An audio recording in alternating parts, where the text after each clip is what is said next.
أرطاج، الحضارة اللي طلعت من سواحل تونس وكانت زمان من أقوى قوى البحر في العالم كله.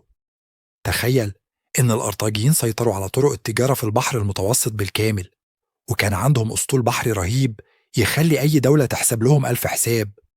أشهر شخصية عندهم كانت الملكة عاليسة اللي أسست المدينة، وبعدها جه القائد حنبعل، القائد اللي الرومان نفسهم كانوا بيرتعشوا من اسمه. الراجل ده عمل المستحيل، جاب فيلا الحرب وعدى بيها جبال الألب عشان يهجم على قلب روما نفسها. لكن مع كل القوة دي الرومان ما سابوش أرطاج تعيش. حصلت حروب شرسة اسمها الحروب البونيقية، وفي آخر حرب تم تدمير المدينة بالكامل.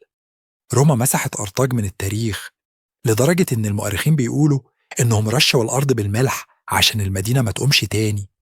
النهاردة أرطاج بقت مجرد أطلال في تونس، لكن أسطورتها لسه عايشة،